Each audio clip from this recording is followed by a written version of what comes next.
Hello everyone. Welcome to the Dougherty County Public Library's program, Food Literacy. We are coming to you from the beautiful downtown branch located at 300 Pine Avenue. In many homes, kitchens are the heart of the home. We gather there to cook and talk over problems, do schoolwork, or just relax. The food that is prepared in our kitchens feed our bodies and in many ways our souls. Being food literate enables us to do our best in nourishing our loved ones and ourselves. Today we will discuss how to make the most of our breakfast, lunches, and dinners. So what is food literacy? The National Library of Medicine defines food literacy as includes the positive relationship built through social, cultural, and environmental experiences with food, enabling people to make decisions that support health. First, we will start with nutrition basics. Nutrients can be divided into two categories, macronutrients and micronutrients. Macronutrients are needed for growth, good health, and provide the body with energy. They are divided into three categories: carbohydrates, proteins, and fats. Your carbohydrates provides fuels for the body during exercise or physical work and the central nervous system, your brain. They also preserve muscle mass during physical activities. So instead of relying solely on protein, the body burns the carbohydrates. Protein roles include tissue structure, such as muscle, hair, skin, bones, and nails. Proteins also play a role in your metabolism and hormones and help your body to maintain a neutral acid-base balance. Fats are needed for energy reserve, protection of vital organs, insulation, and to transport fat-soluble vitamins. Food sources for each of these macronutrients include carbohydrates, grains, whole grains are best, dairy, try to choose low fat or non-fat most often, and whole fruits. Proteins. Protein can be found in beans, lentils, soy such as tofu, legumes such as peanuts, nuts, seeds, some vegetables such as green peas and broccoli, and some whole grains such as brown rice and oats, and of course, animal sources. Fats can be found with oils, nuts, seeds, meats, fish, dairy, and micronutrients. Micronutrients, often referred to as vitamins and minerals, are vital to healthy development, disease prevention, and well-being. Even though our bodies only need small amounts of these nutrients, they are vital for good health. They can be found in the food we eat or by taking a supplement such as a multivitamin daily. Micronutrients include vitamins B1, B2, B6, B12, vitamin C, folic acid, vitamins A, D, E, and K. Minerals include calcium, potassium, sodium, iron, and zinc. Also, clean water. Clean water is vital for good nutrition and good health. Stay hydrated. So let's move on to adults' healthy eating guideline to get all these good foods and good nutrients that we need. Here we have a plate showing us what we need the most of in what order. So as you can see, the vegetables take up the largest portion of the plate. The more veggies and the greater the variety, the better. However, potatoes and French fries do not count as vegetables. Also, we need healthy proteins like fish, poultry, beans, and nuts.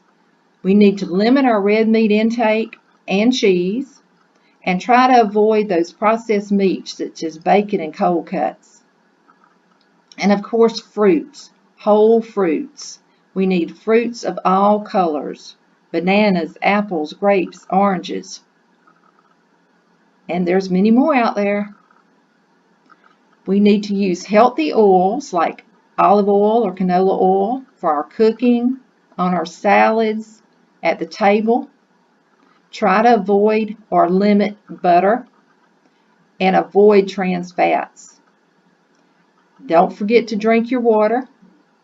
And of course, tea or coffee with little or no sugar, that's fine too, but we do need to avoid those sugary drinks. 1 to 2 servings of milk or dairy per day, and a small glass of juice. And we have a very healthy plate. Remember though, you still need to stay active. And here is our children's healthy eating plate. We need lots of grains for our children, making the grains, at least half of them, and more if possible, whole grains. Of course, they need protein, meat and beans. Go lean when you can. Lots of fruits, all different colors, all different kinds. Open up those little palettes to a wide world of fruits out there. And of course, we need dairy. They need their calcium for those strong bones and teeth. Stay active and stay hydrated, avoiding those sugary drinks. Lots of water. Whole fruit juices are good, but whole fruits are better. And stay active. Children do not need to just sit in front of a screen. Get them out there and get them playing. Moving on. How are we going to know what is in our food that we're buying? Well, we're going to look at the food packaging labels. Let's learn how to read and understand the ingredients list and the nutrition panel. The ingredients list is going to tell you what is exactly in the product. The ingredients are listed in descending order by weight. For example, if the first ingredient is peanuts and peanut butter, then we know that there is more peanuts than anything in the peanut butter. But let's remember, some ingredients are the same, they just have different names. Sugars are a great example. Sugar may be listed simply as sugar, or it could be high fructose corn syrup, agave nectar, brown rice syrup, honey, molasses, etc. Words that end in OSE are also sugars, such as glucose and fructose, maltose. Is sodium a concern, also known as salt? Watch out for salt, brine, baking soda, monosodium glutamate, and sodium benzoate. These ingredients listed and added together could mean you are getting more sugar or salt than you need or want in your diet. Fat is another ingredient with many disguises. Fat is also known as lard, partially hydrogenated or hydrogenated oils, tallow, shortening, palm seed oil. So let's look for products with shorter ingredient list that are easier to understand to avoid these pitfalls. Of course, not all unfamiliar words are bad ingredients.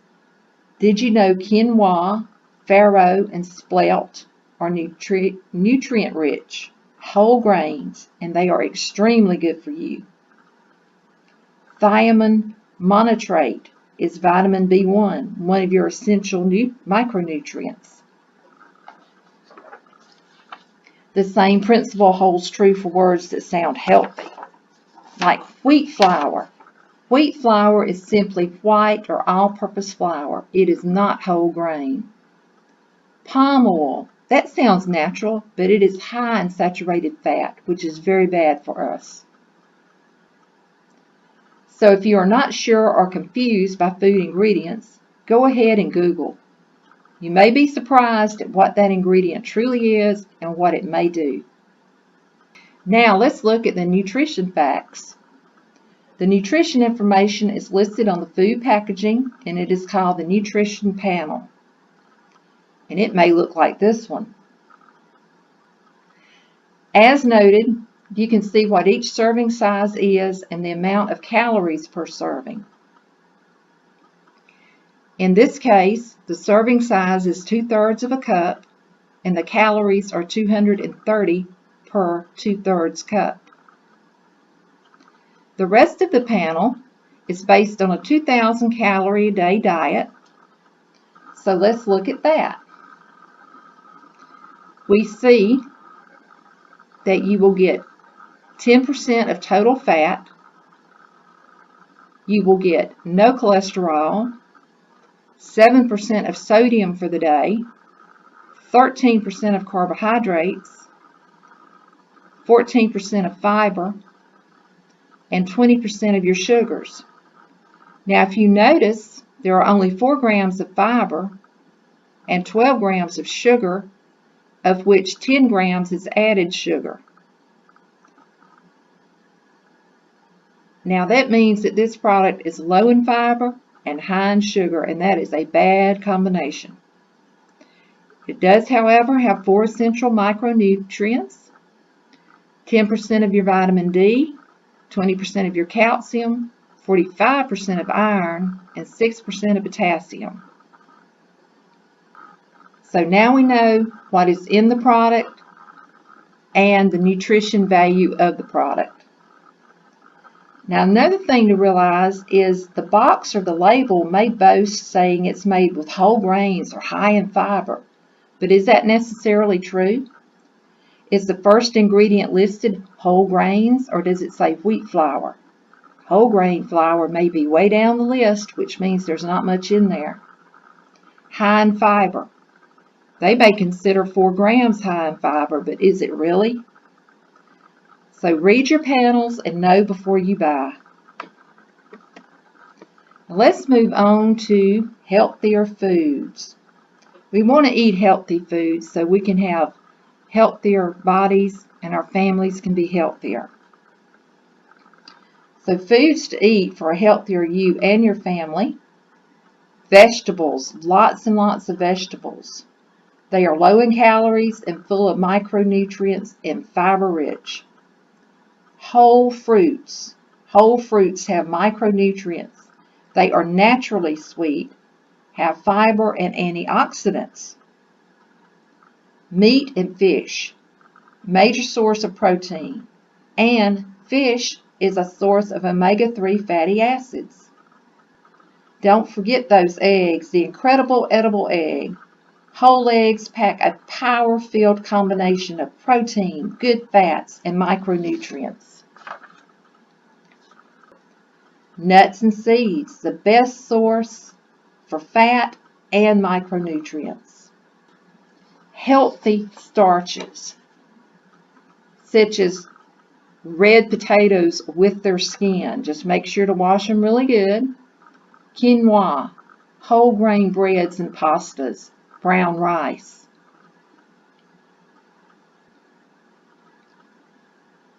Beans and legumes, also rich in protein and high in fiber. Don't forget herbs and spices. They are beneficial plant compounds and often high in nutrients. Plus they add all that good flavor. And beverages. Water should be your main fluid. Coffee or tea without added processed sugars such as white sugar. Soda is so unhealthy and should only be drank in moderation. All these are good healthy foods. Now let's look at some foods to avoid and why to avoid them. Sugar-based foods. We all know we love our cakes and muffins and pies, but we really need to limit how much we have. Sugar-based foods are linked to obesity and type 2 diabetes. Definitely don't want either one of those. Both of those lead to so many other health issues. Trans fats, also known as partially hydrogenated fats, are linked to heart disease and other serious diseases. And I know most of us love our French fries, but let's try to bake them instead of fry them. Refined carbs, white flour, white rice and pasta, and even processed fruit juices without pulp. They are also linked to obesity and metabolic diseases. Processed low-fat products. These products are usually high in sugars or sugar alternatives to improve their taste. Here we have a nutrition label of a low-fat, only 3% of your daily intake. But look at how much sugar, 12 grams of sugar, 5 of which is added sugars, and it's high in carbohydrates, 13 grams. So, you've got to look at those labels. If you go low fat, get something that's not high in sugar, not high in carbohydrates. And of course, processed meats. They are high in salt and believed to cause chronic diseases. Studies show that people who eat processed meats are more likely to suffer from high blood pressure, also known as hypertension, heart disease, and bowel and stomach cancers.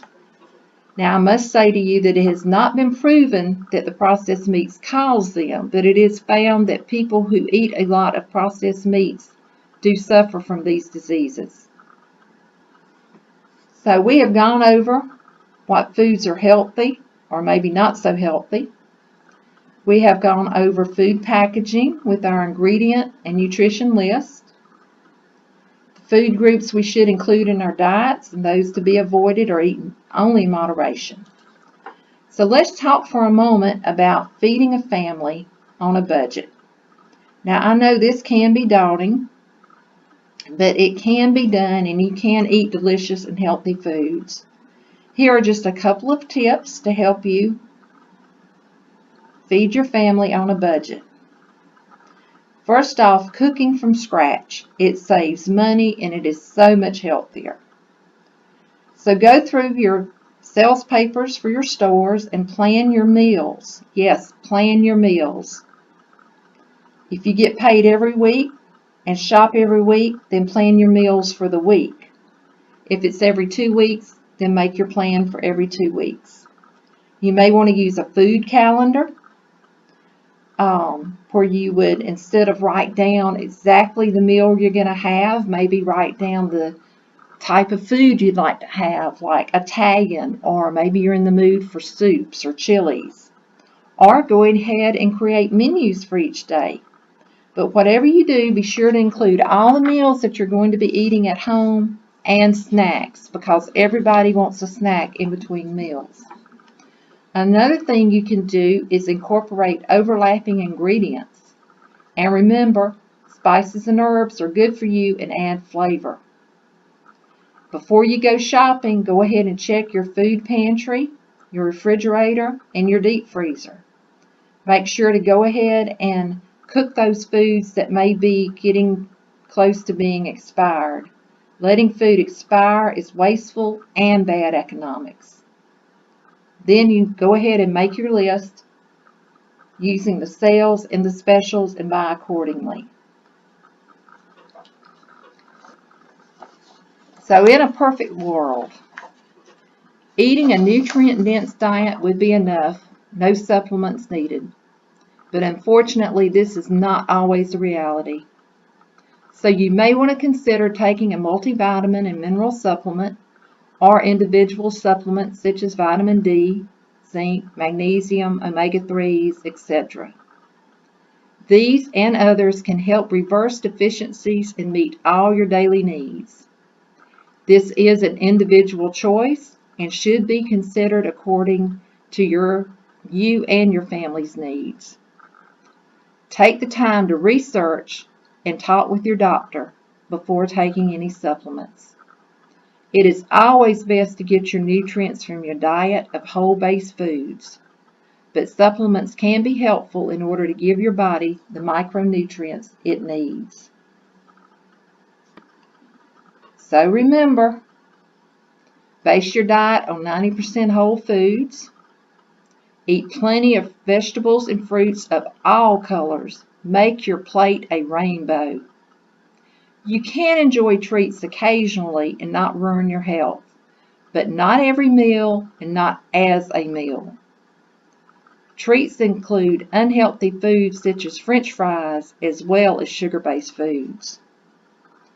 Create a healthy diet you can enjoy and stick with long term. Drink water when you are thirsty. Avoid those sodas, processed fruit juices, and other sugary drinks. Stay hydrated with water. Exercising, avoiding stress, and a good night's sleep all are important for optimal health. We have to get up and move, people. We have to try to avoid stress. Find those silver linings in those dark clouds. And all our bodies need a good night's sleep. Can't stress that enough. So a little information here. The Dougherty County Public Library is teaming up with the Southwest Georgia Department of Health to offer an 8-week course on Eating Smart, Being Active. The class will take place through Zoom sessions Thursday evenings at 6 p.m. starting in March. In addition to the Eating Smart, Being Active program, there's a website you can check out for more great information. Got your pen and paper? The website is www.strength.org. There you will find Cooking Matters at Home and Cooking Matters at Home activities for kids. There's loads of information that include recipes, buying healthy foods on a budget, how to make your own baby food, kitchen tips, and much more. Also, you can download or print these materials. I'd like to thank you for joining us. We do encourage you to participate in the upcoming Eating Smart, Being Active, presented by the Southwest Health District. The online event will be via Zoom.